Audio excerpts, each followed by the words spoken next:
하나님이 이르시되 땅은 생물을 그 종류대로 내되 가축과 기는 것과 땅의 짐승을 종류대로 내라 하시니 그대로 되니라. 하나님이 땅의 짐승을 그 종류대로 가축을 그 종류대로 땅에 기는 모든 것을 그 종류대로 만드시니 하나님이 보시기에 좋았더라. 하나님이 이르시되 우리의 형상을 따라 우리의 모양대로 우리가 사람을 만들고 그들로 바다의 물고기와 하늘의 새와 가축과 온 땅과 땅에 기는 모든 것을 다스리게 하자 하시고 하나님이 자기 형상 곧 하나님의 형상대로 사람을 창조하시되 남자와 여자를 창조하시고 하나님이 그들에게 복을 주시며 하나님이 그들에게 이르시되 생육하고 번성하여 땅에 충만하라. 땅을 정복하라. 바다의 물고기와 하늘의 새와 땅에 움직이는 모든 생물을 다스리라 하시니라. 하나님이 이르시되 내가 온 지면에 씨 맺는 모든 채소와 씨 가진 열매 맺는 모든 나무를 너희에게 주노니 너희의 먹을 거리가 되리라. 또 땅의 모든 짐승과 하늘의 모든 새와 생명이 있어 땅에 기는 모든 것에게는 내가 모든 푸른 풀을 먹을 거리로 주노라 하시니 그대로 되니라. 하나님이 지으신 그 모든 것을 보시니 보시기에 심히 좋았더라. 저녁이 되고 아침이 되니 이는 여섯째 날이니라. 아멘. 오늘 제가 여러분에게 전할 말씀은 예배에 대한 겁니다. 제가 이제 우리 소수의 인원들과 함께 이렇게 예배를 드리고 이제 교회를 처음 시작하는 입장이기 때문에 여러 가지 이제 생각이 많아요. 많다 보면 그중에 어떤 생각이 있냐면 여러분들에게 주일날 설교를 어떤 설교를 해야 될까? 우리가 모임이 많지가 않기 때문에 어떤 설교를 해야 될까? 또 모임이 많이 있고 보통은 이제 오전에 성도들이 많이 오고 뭐 주일 오후라든지 뭐 수요일에는 소수가 오니까 어느 때에 어떤 가르침을 가르쳐야 될까에 대한 고민이 항상 많이 생겨요. 근데 제가 지금 가지고 있는 그 고민 중에 하나는 뭐냐면 우리가 처음 이렇게 하는 분들에게 정말 예배가 무엇이고 예배가 무엇이고 어떤 기도들 우리 세우고 또 여러분 개인 신앙생활을 해나가는 데 있어서 정말 필수적으로 갖춰야 될 그 알려드릴 것인가 아니면 삶에 지치고 세파에 지치고 세상의 정글 같은 세상 속에서 그냥 사람들이 그냥 외면하고 때로는 외롭고 알려주는 메시지를 해야 될 것인가 아주 고민이 돼요. 물론 우리는 본능적으로 또 좋아하죠. 내가 지쳤는데 위로를 주는 메시지를 주는 게 좋았는데 이제 그걸 계속 주다 교회의 기초가 흔들거릴 수가 있단 말이에요. 그러니까 기초를 든든히 하고 그 이후에 여러분들과 함께 많은 것들을 나누고 싶어서 저는 이제 긴 고민 끝에 한 또 때때로는 이제 그런 메시지 하겠지만 당분간은 정말 알아야 하고 또 이 교회가 앞으로 그 기초로 해서 추구해 나가야 될 그 원리들에 대해서 여러분들에게 말씀을 드리는 것이 좋겠다는 생각을 했습니다. 오늘부터 한 10주나 뭐 고쳐서 우리가 드리는 이 예배가 교회의 활동 가운데 가장 중요하거든요. 이 예배라는 것이 도대체 어떤 것인가? 그리고 우리는 어떤 예배를 드려야 하는 것인가? 이게 이제 혼동이 되기 시작하면요. 이제 이 예배라든지 모든 것들이 내가 하고 싶은 대로 하게 됩니다. 목사가 하고 싶은 대로 하거나 혹은 성도들이 원하는 걸 해주게 돼요. 그럼 정말 그게 맞는가? 우리 신앙생활이 아주 핵심이 예배인데 핵심이 흔들려 버리면 우리의 모든 것들이 이 모래 위에 세운 집이 되어버립니다. 그래서 오늘부터 여러분들께 정말 우리가 예배라는 것이 무엇이고 신자의 삶이라는 것이 무엇인가 하는 것을 보려고 합니다. 사실은 이거는 제가 예전에 있던 교회에서도 좀 나눴던 말씀인데 이거 새로 보충하고 좀 보강을 해서 여러분들과 다시 한번 못 들은 분들이 많기 때문에 함께 나누려고 합니다. 자, 오늘은 첫 번째입니다. 제목은 그대로 되니라. 예배의 본질이죠. 예배가 우리가 드리는 예배 혹은 우리가 일반적으로 말하는 예배라는 것이 도대체 뭐냐 이거예요. 불교에 가도 예불 그래가지고 뭐 새벽에 막 절하고 하는 그런 거 다 있잖아요. 그런 것과 이것이 같으냐? 우리는 그냥 다르지 않다고 그래요. 특히 여기 계신 분들 중에 대부분은 또 어릴 적부터 신앙생활을 했던 분들은 좀 다를 수 있어요. 가정이 기독교 가정. 그런데 그렇지 않고 어릴 적에 한국 문화 속에서 자라던 분들은 이제 뭐 부모님이든지 아니면 친척이든지 동네 사람이든지 절에 가서 이렇게 예불 드리거나 하는 그런 것들을 다른 종류를 많이 봤거든요. 그래서 기독교의 예배라는 것도 그것과 똑같은 거 아니냐 이렇게 생각하기가 쉬워요. 근데 여러분 완전히 다릅니다. 제가 오늘 그걸 좀 설명을 드리려고 그래요. 여러분 우리가 흔히 말하는 신앙생활 하냐 안 하냐 이렇게 물어보죠. 저를 보세요. 이제부터 다 조시는 분들 깨울 거예요, 이제. 누구에게 하는 거 아닙니다. 조시는 분이 많아요. 여기 많기 때문에 제가 그러는 거예요. 또 제가 또 개념하면 찔리시는 분들한테 너무, 누구를 저는 설교할 때, 않습니다. 그러니까 찔리시는 분은 그냥 혼자 찔리시는 거예요. 목사님이 그냥 찌르는구나, 또 한 대 치는구나, 그렇게 말씀하지 마세요. 자, 저는 누구도 안 칩니다. 자, 오늘 그 신앙생활이라고 하는 것은요, 하나님을 믿는 신자의 삶을 말하는 거죠. 여러분 신앙생활 하세요. 그러면 신자로서 살아가느냐, 이 말을 말하는 거예요. 그런데 하나님을 믿는다라는 말, 믿는 신자의 삶인데, 믿는다라는 것은 뭐냐면 하나님을 섬긴다는 얘기죠. 여러분 우리가 신앙생활을 한다, 하나님을 믿는다 그러는데 하나님을 섬기는 걸 얘기하는 겁니다. 그저 교회를 왔다 갔다 하는 걸 얘기하는 게 아니에요. 그저 교회에 어떤 모임에 등록을 하는 걸 말하는 게 아니라 하나님을 섬기는 삶, 그죠? 그게 신앙생활이잖아요. 왜냐하면 믿는다라는 말 속에는요, 하나님을 섬긴, 하나님에 대한 지식이 포함되어 있어요. 믿는다라는 말은. 아무것도 모르고 믿을 수가 없어요. 여러분 그 사람이 누군 줄 알고 그 사람을 믿어요. 그 사람의 과거가 어땠는지, 그 사람의 성품이 어떤지, 그 사람의 지위가 어떤지 뭘 알아야 그 사람을 믿을 거 아니에요. 하나님도 마찬가지예요. 하나님이 어떤 분이신지에 지식이 있어야 된다고요. 이 하나님에 대한 지식을 여러분이 만약에 가지시잖아요. 그러면 여러분들은 하나님을 섬기지 않을 방도가 없어요. 내가 어떤 존재인지 알고 하나님이 어떤 분인지 아는, 칼빈은 그렇게 얘기하죠. 하나님에 대한 지식과 인간에 대한 지식은 서로 밀접하게 관련이 되어져 있어서 어느 것 하나를 알지 못하면 다른 것을 알 수 없다 그래요. 왜 그러냐면 인간이 얼마나 부패한지 알지 못하면 하나님을 알아야 될 동기가 발생하지 않아요. 내가 잘났는데 뭐 하려고 신을 섬겨, 그죠? 내가 얼마나 무능하고 내가 얼마나 연약한지를 알아야 하나님을 알아야지 하는 마음이 생기잖아요. 근데 하나님의 거룩하심을 알지 못하면 내가 얼마나 부패하고 무능한지 잘 몰라요. 그래서 하나님을 아는 지식과 인간을 아는 지식은 같이 연결되어 있단 말이에요. 근데 이 하나님을 안다라는 건, 믿는다는 건 안다는 건데, 하나님을 알게 되면 어떤 현상이 발생하냐면 내 자신도 알게 되고 하나님을 알게 되면서 바로 드는 생각이, 나 섬겨야 되는 것이 너무나도 마땅하구나, 이렇게 생각을 하게 된다라는 것이죠. 그래서 믿음으로 하나님을 안다는 말은 하나님 자체에 대한 지식, 이것도 있지만 동시에 인간에 대한 지식도 포함되어 있고, 이때 말하는 하나님에 대한 지식은 하나님이 어떤 분이냐라는 것에 대한 지식이에요. 자, 첫 번째 지식을 말했어요. 하나님이 어떤 분이냐에 대한 지식을 알아야 우리는 하나님을 섬길 수가 있게 된다라는 것이에요. 자, 이렇게 하나님과 자신을 참되게 알게 되면 하나님을 섬길 수밖에 없는데, 그러므로 하나님을 믿는다라고 말하면서 하나님을 섬기지 않으면 그건 하나님을 믿는 게 아니에요. 교회에 왔다 갔다 하는 게 하나님을 믿는 게 아니에요. 하나님을 알게 되면 그분을 섬길 수밖에 없어요. 예를 들면 여러분 이런 걸 생각해 보세요. 어떤 대단한 사람이 있어요. 우리가 그 사람을 잘 뭐 그 사람이 별거야 그러는데, 어떤 사람이 그 사람과 깊은 이제 교제를 나누면서 그 사람이 얼마나 위대하고 얼마나 머리가 똑똑하고 그걸 알게 됐어요. 그래서 이 사람한테 말하는 거예요. 저 사람 되게 똑똑해. 그래, 똑똑한 거 알아. 그럼 나보고 어쩌라고. 근데 둘 사이를 이어줬어요. 그때 이 사람하고 교제를 깊이 하다 보니까 말로는 안다 그랬는데 직접 경험해 보니까 이 머리가 막 너무너무 똑똑하고 비상한. 그럼 어떤 마음이 드냐면 이 사람을 신뢰하고 싶은 마음이 들어요. 알게 되면 생기는 마음이 있어요. 진짜로 경험해서 알게 되면. 근데 하나님은 그저 똑똑한 것이 아니라 거룩하고 존귀하시기 때문에 그분을 알게 되면 나는 종이요 그분은 내 주인이라는 사실을 깨닫게 되는 거예요. 그래서 섬기는 것이 너무나도 마땅한 거예요. 이것이 바로 신앙생활이라는 것이에요.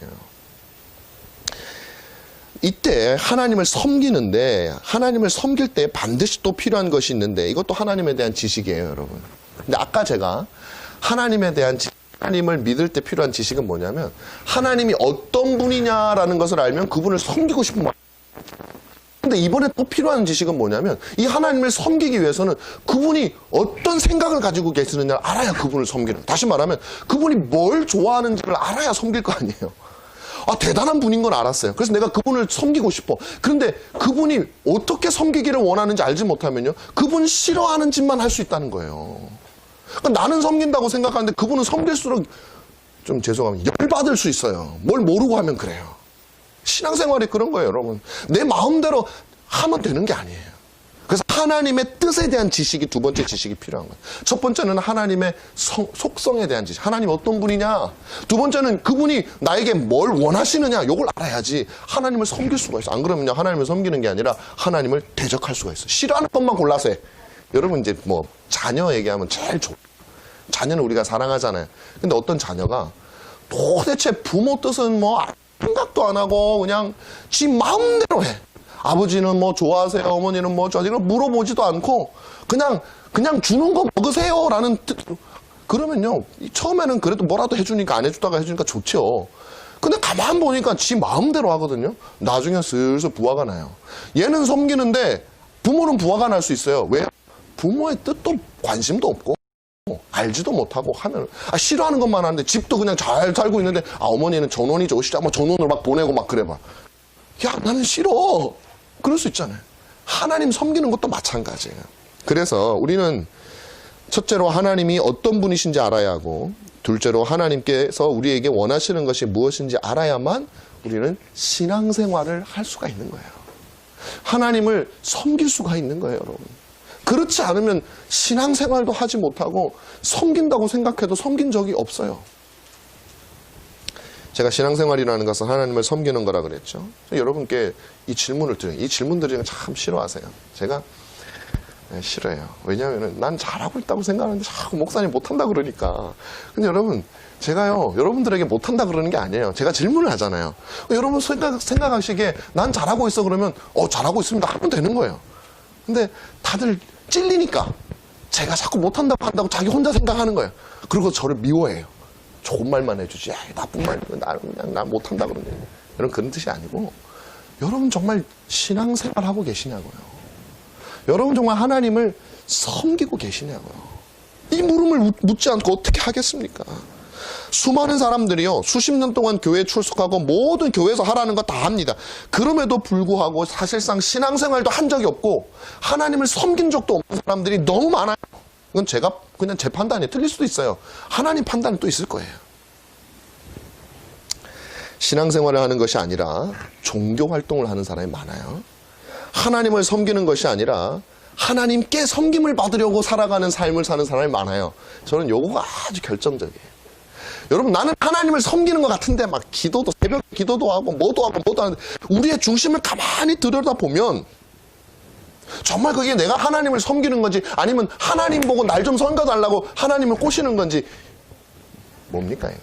솔직히 우리가 정직하게 얘기해서요. 정말 우리가 하나님을 섬기나요?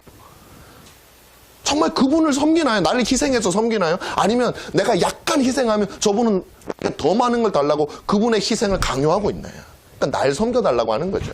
얼마나 많은 사람들이 오늘날 하나님을 섬기는 것이 아니라 신앙생활이라 그들이 말하는 신앙생활이라고 하는 것이 하나님이 날 섬기도록 그분을 구슬리는 과정이 돼버리는 경우가 너무 많아요. 이건 끔찍한 거예요, 여러분. 기도도 하고요, 예배도 참석하고요, 헌금도 하고요, 금식기도도 하고, 새벽에 얼마나 일어나기 힘든데, 막 새벽에도 막 잠을 떼가면서 눈곱을 떼가면서 새벽에 나와가지고 기도를 하는데, 우리는 이게 신앙생활이라고 생각을 하고, 새벽에 그렇게 잠 안 자고 일어나서 기도하면 하나님을 섬기는 거라고 생각을 하는데, 나와서 하는 기도가 뭐예요? 하나님, 나 좀 도와주세요. 나 뭐 주세요. 이게 섬기는 거예요? 하나님 나 섬겨달라는 거예요. 그죠? 여러분, 제가 막 시니컬하고 막 여러분들에게 막 괜히 막 모든 걸 꼬아보는 게 아니라 이건 정말 우리가 한번 근본적으로 돌아보아야 될 생각이에요. 내가 이런 행위를 해드릴 테니 날 도와주십시오. 헌금도 하고 새벽에도 일어나고 할 테니까 날 좀 섬겨달라고 그렇게 하는 거죠. 언제 하나님이 죽는 거 좋아하시는 분이십니까? 하나님이 우리가 막 새벽에 잠 못 자고 괴로워하는 걸 즐기시는 그거 섬기는 게 아니잖아요. 이렇게 많은 사람들은 종교적인 행위 그 자체를 하나님을 섬기는 신앙생활이라고 착각을 하는 경우가 너무 많아요. 그렇다면 왜 우리는 이렇게 때로는 저도 예외가 아니에요, 여러분. 우리의 모든 사람들은 다 그런 요소가 다 있어요. 그거 없는 사람이 어디 있어요? 그래서 우리는 돌아보아야 돼요. 왜 우리는 그럴까요? 왜 하나님을 섬긴다고 말하면서 실제로는 나를 섬기고 있는 걸까요? 신앙생활 자체가 말이 신앙생활이지 나를 섬기는 생활이 되어버리는 경우가 얼마나 많이 있습니까? 바로 예배가 뭔지에 대해서 잘 모르기 때문에 그런 일이 벌어진다고 저는 생각해요. 쉽게 말하면 예배가 뭔지를 모르는 거예요. 그냥 우리가 예배라고 정하고 이렇게 11시에 예배 드립니다. 10시에 예배 드립니다. 자, 그런 다음에 이 순서, 온갖 순서를 우리 마음대로 정하고 찬양도 우리가 좋아하는 걸로 다 하고 그냥 막 우리 마음대로 열정을 다해서 막 눈물을 흘리고 하면 하나님은 그걸 무조건 받아야 된대요. 하나님 예배를 어떻게 들어야 되는지 성경책도 뒤져보지도 않고 우리가 정한 대로 하면 하나님은 꼼짝없이 앉아가지고 그걸 받고 앉아 계셔야 되는 거예요. 우리가 드리는 예배들이 그런 경우가 너무 많아요. 하나님 입장 안 돼 보니까 우리만 좋으니까 그러죠. 하나님 입장 돼 보세요. 그건 무슨 고문이에요, 하나님한테. 그래서 하나님은요, 이사야 선지자를 통해서 이렇게 얘기합니다. 이스라엘 백성들. 제사는 또 꼬박꼬박 드려요. 그냥 월삭, 일삭, 그냥 뭐 번제, 뭐 온갖 제사는 그냥 그렇게 하나님 안 넘기면서 제사는 꼬박꼬박 드리니까 하나님이 이렇게 말씀하시는 거예요. 너희들이 내게 가져오는 영혼도 없고 사랑이 없는 그 제사에 내가 이제 신물이 난다. 너희들은 와봤자 마당만 밟고 가는 거지 아무도 나에게 제사한 사람이 없어. 하나님이 그렇게 말씀하는 거예요. 아마 오늘날 우리가 드리는 예배를 보시면 오늘날 이 땅의 교회가 드리는 예배를 보시면 하나님이 꽤나 많이 그러실 것 같다는 생각을 제가 하게 됩니다. 왜냐하면 더 이상 예배가 뭔지를 가르칠 생각을 하지 않아요. 중세 로마 교회처럼 예배를 예배당이라고 하는 건물 속에 딱 가둬놓고 정해버린 거예요. 그래서 성도들은 진정한 예배가 뭔지 모른 채 건물 안에서의 행위로 신앙생활을 잘하는 거예요. 하라는 대로 잘하는 거예요. 목사님 이거 하세요, 이거 하세요, 이거 하시면 그걸 열심히 하면 그게 신앙생활이 된 거예요. 그거 하는 거, 그거 따라하는 게 신앙생활이 되고 그것이 곧 나는 하나님을 잘 섬기고 있다라고 생각을 하게 되는 것이죠. 여러분 이 행하는 오늘 드린 예배도 마찬가지. 이거는요 모형이에요. 모형. 진품은 따로 있어요. 근데 우리는 모형을 진품으로 알고 모형을 바라보면서 만족해버리고 있는 것입니다. 다시 중세로 돌아가고 있어요. 참되고 진정한 예배는 그런 것이 아닙니다. 바로 신앙생활, 바로 그 자체가 예배예요. 참되고 진정한 예배는 하나님을 섬기는 그 삶, 그 자체가 예배란 말이에요. 이게 정말로 큰 문제입니다. 이렇게 될 경우에 신앙생활이라고 하는 것은 몇몇 종교 활동으로 제한이 돼버려요. 그리고 예배 중에 있는 기도, 찬송, 말씀 보기, 헌금 이것들을 예배 중에나 혹은 삶 속에서 그런 몇 가지 행위들을 하는 것을 신앙생활이라고 생각을 하게 된다는 것이죠. 그래서 그 사람의 신앙생활은 다수 어디에서 이루어지냐면 대부분의 한국교회 성도들의 신앙생활은 예배당이라고 하는 건물에서 이루어지고 그 날짜는 주일이라고 한 요일에 이루어져요. 하나님을 섬기는 삶이 일주일에 하루 그리고 예배당이라고 하는 공간에서만 일어난다 이 말이에요. 그리고 대부분의 사람들의 삶 속에서는 하나님 예배하는 삶이 이루어지지 않아요. 이 생각할 때 여러분들이 난 집에서 기도하는데 그 기도가 하나님을 예배하는 게 아니라니까요. 물론 그것은 중요한 도구가 되지만 우리의 삶 자체가 하나님을 예배하는 것이 되어야 된다. 오늘날 한국교회는 이런 잘못된 인식이 널리 퍼져 있어요. 근데 이런 오해를 부채질을 했던 것이 또 있는데 그게 뭐냐면 너무 우리 한국교회는요. 예배당, 교회라고 하는 건물 중심의 신앙을 가지고 있습니다. 그리고 신앙을 배우는 것이 어디냐면요. 교회에서 배워요. 여러분 교회에서 배우는 거지 뭐가 잘못됐다고 저러나 이런 생각 드시죠? 여러분 다 그렇게 배우셨잖아요. 아니에요. 성경 어디를 보세요. 신앙을 교회에서 목사한테 배우라고 하는 성경이 어디 있나? 신앙은 어디에서 배우는 거냐면 여러분의 가정에서 여러분의 삶 속에서 여러분의 부모에게 여러분과 함께 대부분의 삶을 보내는 바로 여러분의 부모에게 형제에게 배우는 거예요. 특별히 부모죠. 그래야 우리의 신앙이 삶이 되는 거예요. 신앙생활이 되는 거예요. 안 그러니까요. 성도들이 그러니까 예를 들면 장로님이 있어요. 아버지가 장로님이에요. 주일날은 그냥 기도도 못 떨어지게 해요. 엄청 기도 잘해요. 사람들이 장로님 하니까 그냥 너무너무 잘하세요. 그냥 거룩하고 존경. 근데 집에만 가시면 전혀 저분이 예수를 믿는 사람인지 아닌지도 아예 몰라요. 뭐 성경을 읽어주는 걸 들은 적이 있나, 성경적인 사고방식으로 정직하게 살기 위해서 힘을 쓰기를 하나, 아니면 뭐 가정에서 예배를 드리면서 자녀들에게 하나님은 어떤 존재라는 걸 알려주기를 하나, 오로지 그 말은 주일날만 하는 거예요. 근데 그 아이가 자라면 어떻게 되겠어요? 왜냐하면 자기가 신앙을 배운 곳은 교회라고 하는 건물이기 때문에 그 아이도 똑같이 거기에서만 신앙의 힘을 발휘하는 거예요. 집에 가면 없어져 버려요. 그렇게 돼 있어요. 그게 오늘 한국교회 문제예요. 그러므로 이처럼 예배를 비롯한 종교적인 행위를 하는 것을 신앙생활로 생각하는 이 생각을 우리 가운데 뿌리 깊게 박혀있는 이 생각을 무너뜨려야 돼요. 이거 없애야 됩니다, 여러분. 미련을 가지실 필요가 없어요. 성경이 그렇게 얘기하잖아요. 그것을 하나님을 섬기는 것이라고 착각하면 안 됩니다. 아까 말씀드린 대부분 우리를 위해서 하는 거예요. 예배란 신앙생활 그 자체이고 하나님을 섬기는 삶 그 자체입니다. 이게 예배예요. 그렇다면 제가 예배라는 것은 이렇게 모여가지고 몇 가지 순서를 하고 이게 원래 예배가 아니라 본질적인 예배는 삶 자체라고 말씀을 드렸는데 그 근거가 있냐? 근거가 중요하거든요, 여러분. 있지요? 왜 없어요? 너무 많아요. 가장 대표적인 것은 로마서 12장 1절입니다. 그러나 저는 오늘 여러분들께 더 특별하게 창세기 1장을 가지고 그 사실을 성경적으로 증명해내도록 하겠습니다. 여러분, 창세기 1장은 우리가 너무나도 알고 있는 내용이고 성경에 제일 처음에 나오는 내용이에요. 하나님이 천지를 창조하셨던 내용이기 때문에 너무 중요해요. 근데 이 곳이 중요한 이유가 또 한 가지가 있어요. 그게 뭐냐면 창세기 1장과 2장은 인간이 타락하기 전에, 다시 말하면 하나님이 세상을 만드신 의도가 분명하게 드러나, 거기에는 어떤 왜곡도 없어요. 분명하게 드러난 때가 바로 창세기 1장과 2장이기 때문에 굉장히 중요한 것이에요. 하나님은 만물을 만드시고요, 기뻐하셨어요.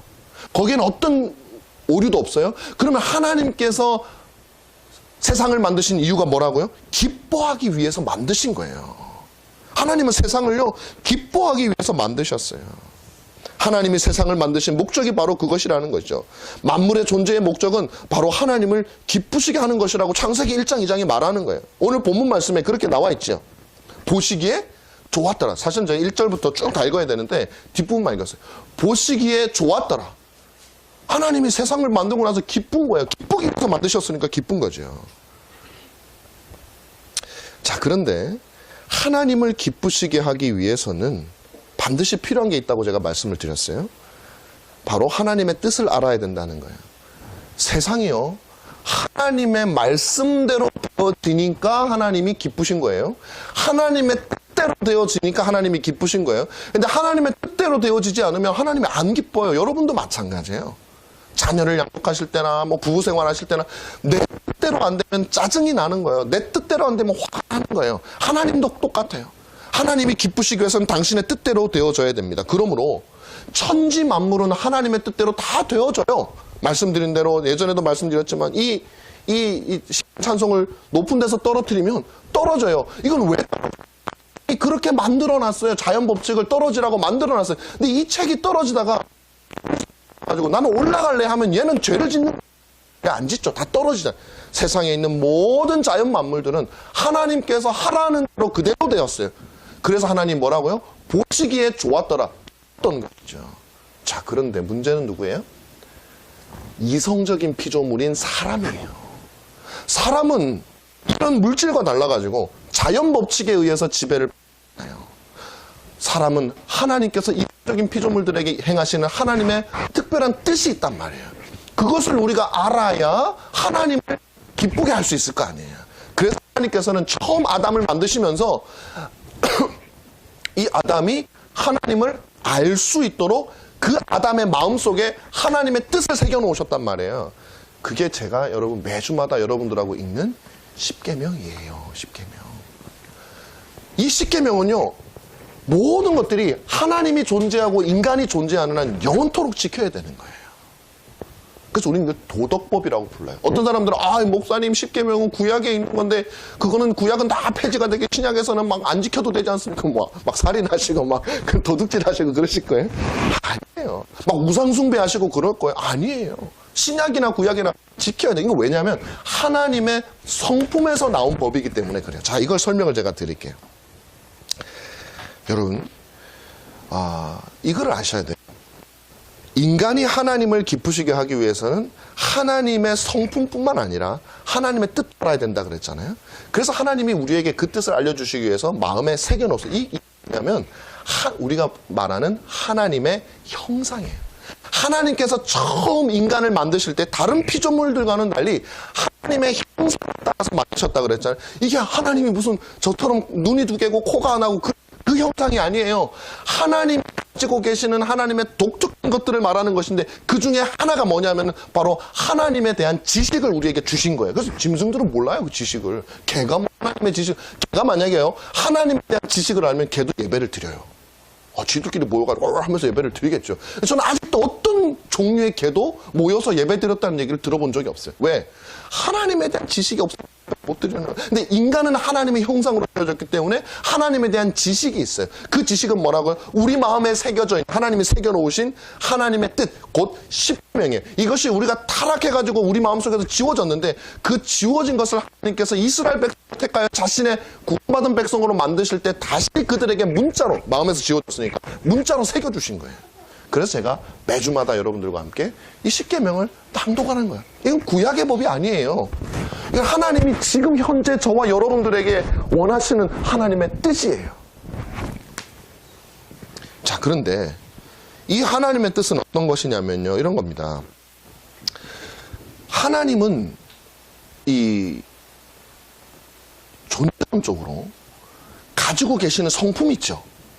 존재론하는 것도 이렇게 뭐 철학 같아 좀 어려운데 그렇게 생각하지 마시고 하나님은 본래 가지고 계시는 성품이 있어요. 그리고 하나님은 본래 가지고 계신 지위가 있어요. 인간이 존재하기 전에 그 지위가 뭐예요? 창조주예요. 창조주.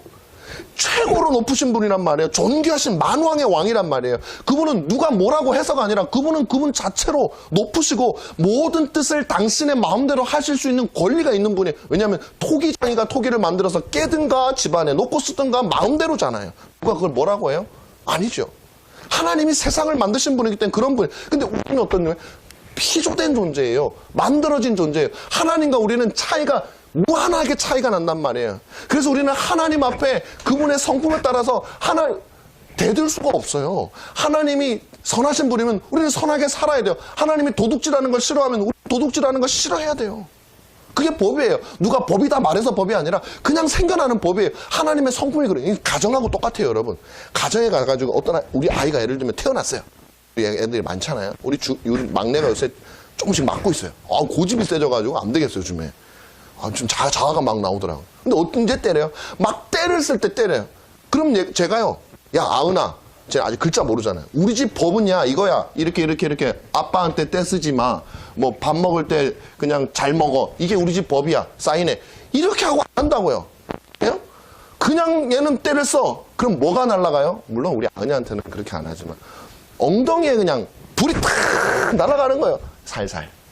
톡 때리는 거예요. 그럼 뭐예요? 맞는다면 저는 톡톡 때리면 쟤는 심각해요. 지금 폭력을 좀 톡톡 얘기를 하지 않아도 아빠의 우리 집안에 원래 법이 있는 거예요. 거기 왜? 제가 가장이니까. 하나님도 똑같아요. 하나님은 온 세상의 가장이에요. 그럼 무슨 법을 합의해서 만드는 것이 아니라 그분의 성품이고 그 집의 법이에요. 인간보다 더한 것이죠. 그래서 인간이 하는 그 순간부터 하나님과 는 법이 생기는 거예요. 뭐 십계명 뭐 말하고 뭐 막 알려줘야 법이 아니에요. 그냥 법이에요, 그게. 무슨 말씀인지 아시겠죠? 그 법을요, 인간이 모를 수도 있잖아요. 근데 하나님이 우리에게 예배를 받으시고 기뻐하시게 세상을 만들었으면 인간이 그 법을 알아야 자기를 그래서 하나님의 형상에 따라서 그 지식을 우리에게 주신 거란 말이에요. 우리는 그 법을 아담은 알았었어요. 바로 이것입니다. 이렇게 하나님께서 아담에게 새겨주신 그 법을 아담은 알았고 그 법을 알고 그 법대로 아담은 한 하루 이틀은 그렇게 살았어요. 열심히 그렇게 살았단 말이에요. 바로 이것이 뭐라고? 이게 예배예요. 하나님 우리에게 예배가 뭔지 창세기 1장에서 보여주시는 거예요. 예배는 날 기쁘게 하기 위해서는 내 뜻을 알아야 돼. 그 뜻대로 행하는 거야. 자, 새를 봐라. 저 해와 달을 봐라. 다 내 뜻대로 하고 있지 않냐? 그러니 아담과 하와야 너희도 내 뜻대로 알겠습니다. 하나님. 제가 하와를 딱 봤더니 사랑스러워요. 왜? 하나님이 그렇게 만들어 주셨으니까. 그래서 아담을 사랑하는 거야. 하나님이 아담이 하와를 사랑하는 거야. 그 모습을 보니까 하나님이 너무 기쁜 거야. 그래, 내 뜻이 바로 그거 어떻게 알았냐? 지금 심어 주셨잖아요. 그리고 야, 아담아, 너 나한테 요새 순종을 잘한다. 만든 지 얼마 안 돼서 그런지 순종을 잘한다. 어떻게 알았냐? 아이고, 제가 모르겠어요. 하나님이 챙겨주셨는지 그냥 순종해야 된다는 생각이 들어서 순종하래. 좋았단 말이에요. 보시기 아름다웠던 예배였어요. 그러니까 아담이 했던 건 예배였었어요. 다 하나님은 그냥 너무너무 좋았었어요. 바로 그것이 최초의 인간의 예배였다라는 것이죠. 바로 이를 위해서 인간이 만들어졌다라는 것이죠. 예배는 하나님께서 정하신 법칙에 따라 살아가는 것이고, 예배는 삶 그 자체이지 몇 가지 행위가 아닙니다. 어떤 특별한 날 하는 행위가 아니에요. 예배는 하나님 앞에 있는 모든 존재의 의무이자 삶이며 본성의 요구입니다. 몰랐다고 여러분, 이거 중요해요. 몰랐다고 면제받을 수 있는 게 아니에요. 이게 제일 안타까운 거예요. 아이, 너희 교회 다니는 사람은 알지만 난 몰랐어. 모르니까 괜찮아. 모르니까 괜찮지 않아요. 여러분들은 알았어야 했어요. 여러분들이 미국 가가지고 미국법 모른다고 미국에서 잘못을 저지르면 저 몰랐는데요. 그러면 봐주나요? 뭐라 그래 그 사람이? 너는 미국에 살면 미국법을 알기 위해서 힘썼어야 했어. 이 세상에 살아가는 모든 피조물은 하나님의 뜻을 몰랐다고 면제받는 것이 아니라 마땅히 그분의 뜻을 알아야만 했었어요. 그들은 살아가면서 도덕적인 양심의 찔림도 수도 없이 받았지만 그것이 바로 그들 속에 남아있는 하나님의 뜻이 우리에게 찔림을 주거든요. 무시하고 살았던 것이죠. 그러므로 모른다고 면제되는 것이 아닙니다. 그의 양심은 끊임없이 그에게 말했어요. 잘못 가고 있다고. 너 지금 뭔가 인생을 잘못 살고 있어라고 그렇게 말했는데도 불구하고, 또 주변에 심지어는 아내나 남편이나 아니면 주변에 어떤 사람들이 하나님을 섬겨야 된다고 그렇게 말했는데도 불구하고 거절했던 것은 그들이었어요. 그래서 우리는 더 말해야 돼요. 내 사랑하는 사람들이 몰랐다고 면제받는 것이 아니기 때문에 그들이 하나님을 알고 하나님을 섬기는 자들이 되도록 더 말을 해야 되고, 그들은 변명할 수가 없는 것이죠. 결국 불신자들이 심판받는다는 말을 하는 이유는 다른 게 아니에요. 하나님을 예배하지 않았기 때문이에요. 하나님을 섬기지 않았기 때문이에요. 자신의 존재의 이유를 망각했기 때문이에요. 여러분, 예배가 얼마나 중요한지 아시겠어요? 이렇게 중요한 거예요. 목숨이 달린 일이에요. 자, 그렇다면 말씀드린 대로 어떻게 하나님을 기쁘시게 하느냐? 순종이죠. 무생물과 짐승들은 자연 법칙대로 본성에 따라서 잘 예배합니다. 지금도 예배하고 있어요. 사자는 물론 뭐 최초에 하여튼 뭐 본능대로 토끼 잡아먹고 사는 거야. 그 예배예요, 그거. 사자가 갑자기 막 풀 뜯어먹고 살면 그거 예배하는 거 아니에요. 풀 뜯어먹으면 안 되거든. 하나님 시킨 대로 안 하잖아요. 그거 예배하는 거 아니에요. 하늘의 해와 달과 별들은요, 정해진 법칙대로 잘 움직이고 있어요. 하나님이 가라놓고 그냥 다 예배하고 있어요. 아름다워요. 들에 푸른 동물들이 먹을 수 있도록 자신들을, 그러니까 풀들은요, 동물한테 뜯기는 게 예배예요. 뜯겨야 돼. 그럼 염소가 막 뜯으려고 그러는데 막 풀이 막 싫다고 막 싸우면 그거 예배하는 거 아니에요. 시킨 대로 안 하는 거니까. 그렇게 잘 하고 있어요. 우리 30절 말씀에 보면 이런 말씀이 있어요. 모든 짐승들에게 풀을 먹거리로 주었다, 이렇게 얘기를 했거든요. 이때 많은 사람들이 타락하기 전에는 심지어는 육식동물, 지금 육식동물도 이제 풀을 먹었을 거다, 이제 그렇게 추측을 해. 이건 뭐 우리가 추측하는 건데, 만약 이때요, 사자가요, 요때는 양 잡아먹으면 안 되는 거예요. 예배하는 거 아닌 거예요. 사자도 열심히 풀 뜯어 먹었을 거예요. 우리 예측하는 거지만. 그것이 바로 사자가 하나님을 예배하는 방식이죠. 그렇게 모든 사람들이 자신의 본성과 주님 주신 능력에 맞게 살았어요. 그런데 아담은 그랬느냐? 아담도 그랬어요. 처음에는. 26절과 28절에 보면 아담을 향한 하나님의 뜻이 나타납니다. 그의 마음에 새겨진 율법 있죠? 그거 말고도 하나님이 직접 아담에게 또 명령을 내리셨어요. 이 세상을 다스리라고 하는 명령이었어요. 여러분, 하나님이 아담에게 다스리라고 명령을 냈는데 아담이 그 다스리라는 명령을 지키지 않으면 예배하는 게 아니에요. 근데 아담이 예배했어요, 안 했어요? 예배했어요. 어떻게 예배했어요? 그 다음에 보니까 아담 2장에 보면 아담이 짐승들을 다 불러요. 일로 와. 짐승들이 와요. 그래서 하나님께서 아담에게 주신 그 능력으로 너는 딱 보니까 생긴 게 너의 본성이 딱 생긴 게 너는 사자라고 이름해라. 너는 호랑이다. 너는 코끼리. 아담이, 물론 한국말 아닙니다. 아담이 불러주는 대로 그 동물의 이름이 된 거예요. 왜? 하나님이 주신 능력에 따라서 아담은 동물들을 다스리는 역할을 했었어요. 그래서 아담은 그렇게 예배를 했던 것이죠. 바로 이것이 하나님의 통치를 아담이 했던 것이죠. 자, 그런데 그렇게 예배를 잘하던 아담이 어떻게 되었느냐? 이제 죄가 발생합니다. 그 죄가 뭐예요? 짐승 하나와 아담에게서 죄가 일어나게 되는 겁니다. 먼저 뱀이 죄를 범했어요. 뱀이 한 건 아니죠. 사단이 해서 뱀에게 들어간 거예요. 사단이 되어서 뱀이 아담을 다스리기 시작했어요. 뱀이 아담은 하나님에게만 지배를 받아야 되는데 아담은 하나님이 나에게만 지배를 받고 너는 뱀을 다스려라라고 얘기를 했는데 지배를 받고 있는 거예요. 여기서 거예요. 예배가 깨지기 시작. 예배가 아니에요 이제. 아담이 또 죄를 범했죠. 선악과를 따먹었죠. 이것은 뱀을 다스려야 하는 아담이 뱀에게 지배를 당한 겁니다. 예배가 중단된 거예요. 삶과 예배가 분리된 최초의 순간. 여기가 비극이에요, 여러분. 아담 시대는요, 이렇게 주일날 모여가지고 드리는 예배가 필요가 없어요. 왜? 삶과 예배가 완전히 일치되었기 때문에 그냥 살아가는 삶이, 여러분, 우리는 아담으로 돌아가기 위해서 힘쓰는 거예요. 왜? 우리의 호흡하는 거, 우리가 가정에서 밥 먹는 거, 가정에서 자녀를 양육하는 거, 직장에서 일하는 거, 사람들을 이웃을 만나는 거, 이 모든 것이 그리스도인 다 와야 돼요. 이 모든 것이 하나님의 백성 다 와야 돼요. 그게 예배예요. 이게 예배예요, 여러분. 우리는 그걸 지향하는, 왜 우리가 모입니까? 그런 사람이 되기 위해서 오늘 우리 모습은 뭐냐면 여기 만족해버리고 그 나가서는 신앙을 발휘하는. 그러니까 사람들이요, 오늘날 대부분의 사람들이 신앙의 힘을 어디서 발휘하냐면 교회에서 다 쏟아버려. 막 금식할 때 쫙 뭐 이런 거 좋아요. 얼마든지 하세요. 근데 그 주여해가지고 얻은 그 능력을 가정에서 뭐 남편에게, 아내에게, 자녀에게, 뭐 또 직장, 여기다가 신자다움으로 쏟아내야 되는데, 여기서 다 쏟아버려가지고, 교회에서 다 쏟아버려. 집에 가서 맨날 부부싸움해. 불신 남편, 불신 아내요. 이게 말이 됩니까? 우리가 그러고 있단 말이에요. 그러니까 제가 늘 그래요. 배우자가 신앙을 많이 잘하면, 절대 그 사람을 압박하고, 그냥 막 뭐라고, 그러면 안 돼요. 그러면 안 돼요. 하나님도 우리를 엄청나게 기다려주셨잖아요. 우리도 그게 신앙력이에요. 그게 여러분 교회에서 그냥 금식하면서 기도하신 다음에 가서 그걸 해야 돼요. 근데 금식하면서 기도할 때는 천하를 움직일 것 같은 믿음이 있는데 가서는 내 마음에 안 드는 견디질 못하는 거야. 그렇게 돼버렸어요. 우리가 오늘날. 그렇게 배웠어요. 늘 그렇게 배웠어요. 교회에서. 이걸 뒤집어야 돼요. 예배가 그렇게 중단이 되어져 버린 것입니다. 사랑하는 여러분. 아담이 뱀을 다스리라고 했는데 뱀에게 지배를 당하는 그 순간부터 예배가 중단되어졌어요. 삶과 예배가 분리되어졌어요. 그 다음부터는 이렇게 모여서 드리는 예배가 필요한 거예요. 다음 시간에는 제가 왜 제사 하나님 주셨고 그 제사 제도가 어떻게 예배로 발전되었으며 우리가 이렇게 모여서 드리는 이 예배가 도대체 어떤 중요한 의미를 가지는가 하는 것을 제가 여러분들에게 말씀을 드리려고 해요. 근데 오늘 여러분들이 꼭 기억하셔야 될 것은 이거는 여러분 공부가 아닙니다.